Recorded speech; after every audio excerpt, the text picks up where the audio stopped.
Hello everyone, उम्मीद है आप सभी लोग अच्छे होंगे। तो पिछले 3-4 दिनों से मैं आउट स्टेशन ट्रैवल कर रहा था। इसके बाद ना तो मेरा न्यूट्रिशन ऑन पॉइंट था, ना मेरी ट्रेनिंग भी ऑन पॉइंट थी। और जिसके रिजल्ट में ये होने वाला है कि मेरी स्ट्रेंथ बहुत ज़्यादा ड्रॉप हुई होगी, क्योंकि उसके पीछे रीज़न ये है कि मेरी वेट लॉस हुआ है, वाटर रिटेंशन हुई है और स्टमक इश्यूज भी था। ऑल्दो मैंने कल सुबह आने के बाद पूरे दिन अपनी डाइट फॉलो की है। मे बी जिस लेवल में स्ट्रेंथ ड्रॉप होनी चाहिए थी उतनी स्ट्रेंथ ना ड्रॉप होकर के थोड़ी सी ड्रॉप होगी, और वो तो आज ट्रेनिंग में दिख ही जाएगा। बाय द वे, आज होने वाला है पोस्ट सेशन और आज है डे 7 बल्किंग जर्नी का। तो वीडियो में आगे बढ़ते हैं। So first exercise of the session chest butterfly, जिसके मैं 2 वार्म अप सेट करने वाला हूँ और 3 वर्किंग सेट करूँगा। तो लास्ट टाइम मेरा मॉडरेट हैवी वेट से स्टार्ट किया था और इस वीक भी वार्म अप सेट मेरा मॉडरेट हैवी वेट से ही स्टार्ट होगा। जस्ट बिकॉज ऑफ वाई, क्योंकि मैंने अपनी लिमिट सेट कर रखी है। इस वेट से नीचे मेरे को परफॉर्म करना ही नहीं है, ठीक है। तो मैं उसी वेट पर अपने आप को वार्म अप सेट परफॉर्म करूँगा। तो फर्स्ट सेट 15 से 20 रेपिटेशंस होंगे।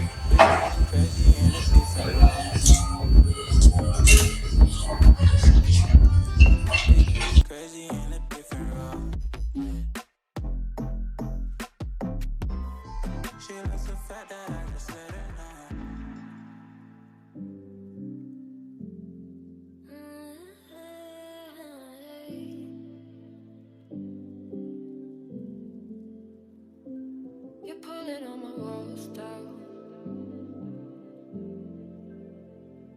I've never been exposed like this before. I'm good at shutting you out. I've always had a way of keeping close. Second warm up set, I will go with the same weight but same repetition. Although पहले set में ही muscle mind connection बैठ चुका था और मैं feel कर पा रहा था कि मेरी पूरी चेस्ट मसल इंगेज हो रही थी इस मूवमेंट में।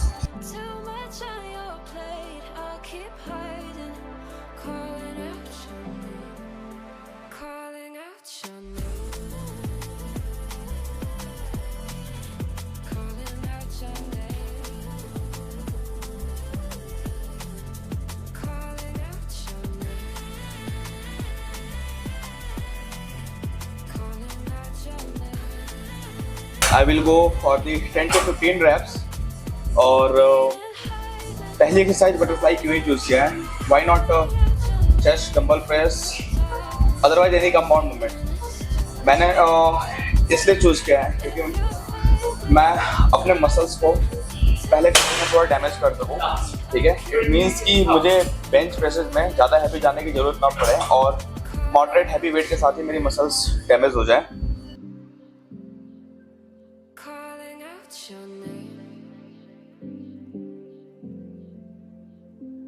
Tell me how you're feeling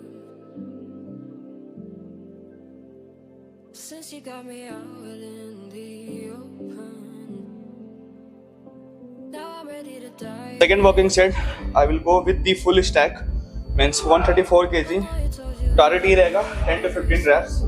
और पहले सेट में मसल फॉर्म्ड हो रखी है, ब्लड सर्कुलेशन भी फास्ट हो रखा है। इट मीन्स कि अब अच्छे तरीके से डैमेज कर सकते हैं, थोड़ा सा जर्क भी चलेगा। लेट्स सी।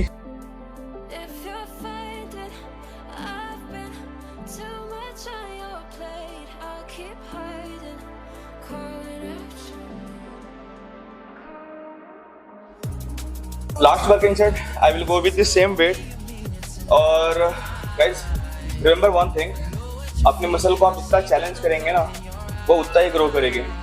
बस यहाँ पर एक कंडीशन ये है, आपको फीड करना होगा न्यूट्रिशन और रिकवरी करनी पड़ेगी अपने मसल की, by sleeping, by hydration, by stretching. Remember. Yup.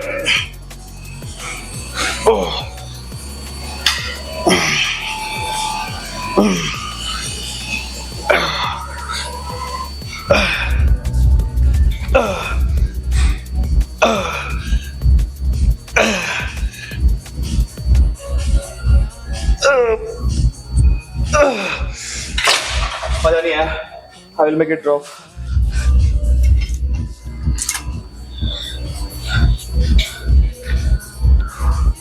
Till failure. Control and slow movement. Contract. Oh. Side application. Flat bench split machine press. Basically मैं यहाँ पर डंबल्स का यूज़ करता हूँ, but somehow reasons tennis elbow injury और muscle में थोड़ा fatigue होने की वजह से स्प्लिट मशीन का यूज़ करूँगा। और फोकस ये हुआ कि मैक्सिमम पुश कर सके वेट को और 8 to 12 रेप्स का टारगेट करते। Okay,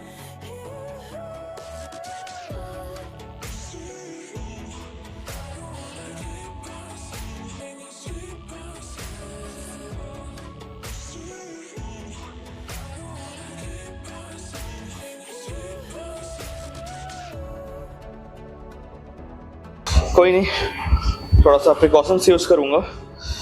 so the second walking set मैंने 10 किलो वेट ऐड किया है और टारगेट सेम ही रखूँगा 8 to 12 रेप्स का। हालांकि पहले सेट में 12 रेप्स इजी आ गए थे, फिर भी 2.5 किलो भी ऐड करना बहुत टफ होता है। ऑल्दो मैंने इस पर परफॉर्म कर रखा है 12 to 15 reps, but tennis elbow की प्रॉब्लम है, तो लेट्स सी।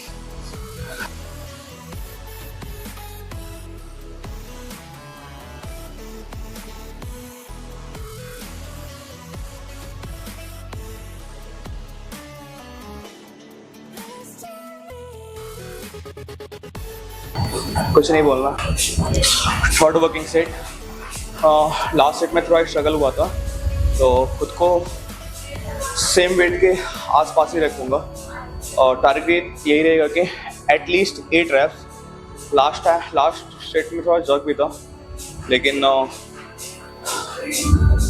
जॉग करने की कोशिश नहीं करूँगा। और वैसे भी स्प्लिट मशीन पर, स्पेशली इस स्प्लिट मशीन पर परफॉर्म करना थोड़ा टफ टास्क है।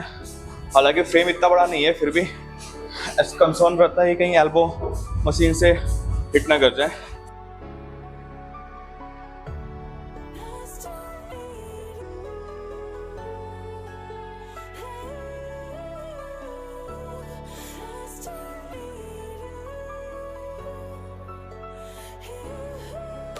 Last working set,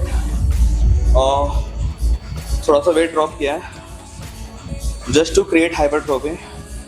basically I am not training for the strength, I am training for the muscle hypertrophy.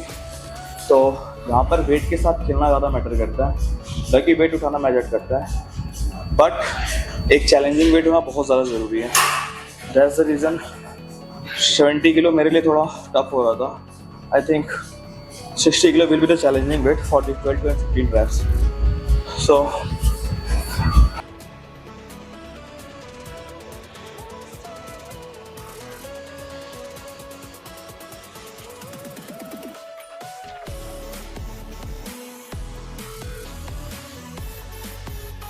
मेरे हैंड स्टांस थोड़े अंदर से हो गए थे।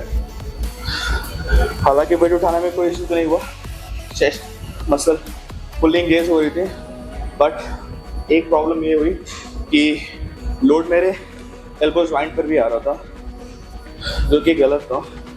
और सबसे बड़ी दिक्कत ये है ना स्प्लिट मशीन में कि स्टांस मेजर करने के लिए कुछ नहीं होता है, साला खुद ही मेजर करना होता है। सॉरी, थर्ड एक्सरसाइज,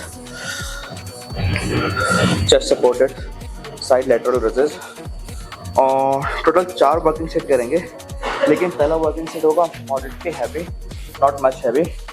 और उसके पीछे रीज़न ये है क्योंकि शोल्डर के पहले एक्सरसाइज है, तो मसल पर अचानक से लोड नहीं दे सकता। हालांकि मसल ऑलरेडी वार्म अप है, that's the reason I am choosing the moderate heavy weight. First set at least 15 reps।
Third working set I will go with the same wait.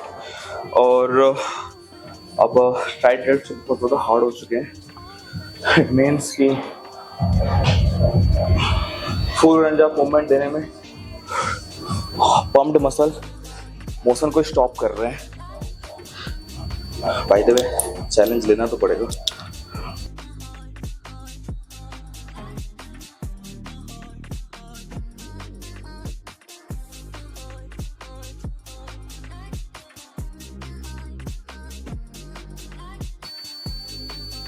Last working set, same weight, at least 6 to 8 reps, but I will go with the one drop set.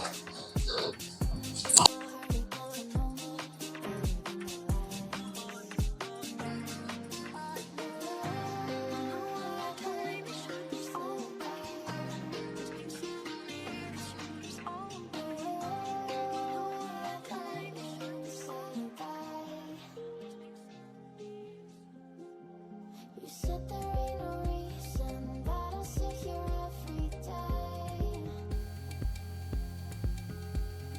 waiting for the moment I will feel like I should stay. No way I'd let you slip by. No way I'd let you say bye. Can we rotate fade away? Can we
tricep को train करूँगा।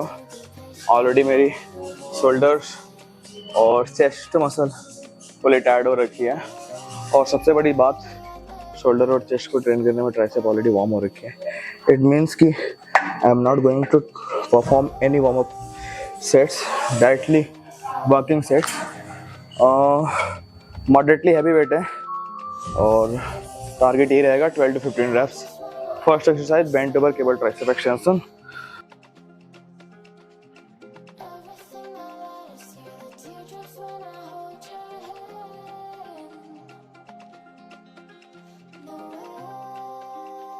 And walking set, I will go with the same weight just because of मेरा left elbow.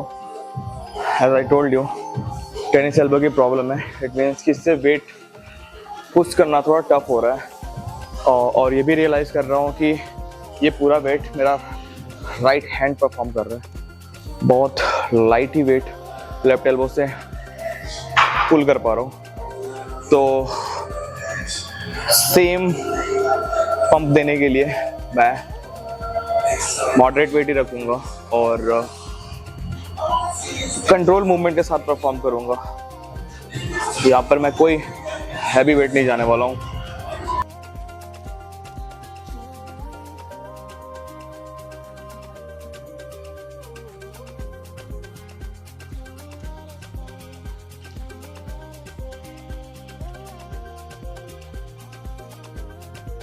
So the last exercise, close grip bench press। Already मुझे late हो चुका है, but मैं सिर्फ एक सेट परफॉर्म करूँगा till failure.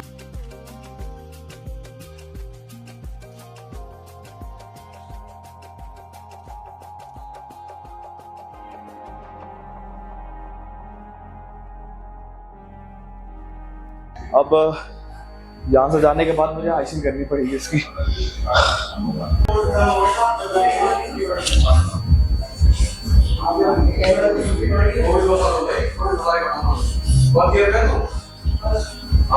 By the way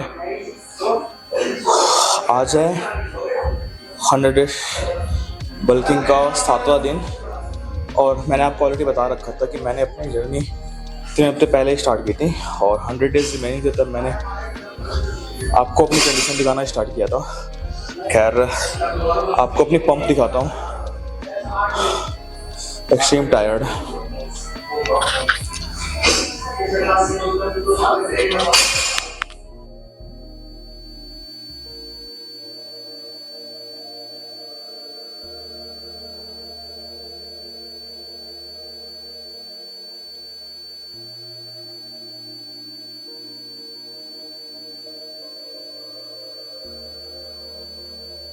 वो जो गेंस लॉस हुए हैं साफ दिख रहा है। खैर मैं अपनी प्रोग्रेस से एटलीस्ट 1 वीक पीछे चला गया हूँ, अब उसको दोबारा रिटेन करना पड़ेगा।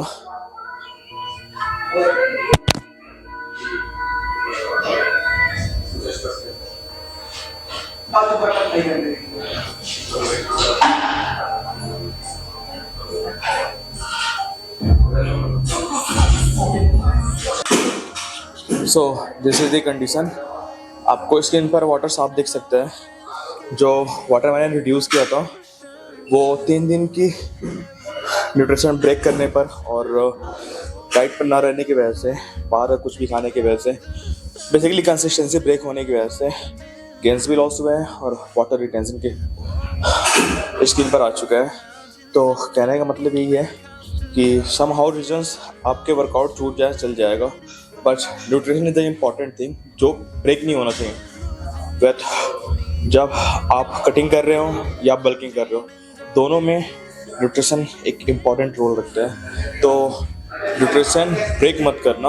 वर्कआउट भले 1-2 दिन छूट जाएगा वो चलेगा। उसके पीछे रीज़न ये है, अगर आप अपना न्यूट्रिशन छोड़ते हैं तो आपको वर्कआउट में प्रॉब्लम होगी। इट मीन्स कि आपकी स्ट्रेंथ ड्रॉप चले जाएंगे।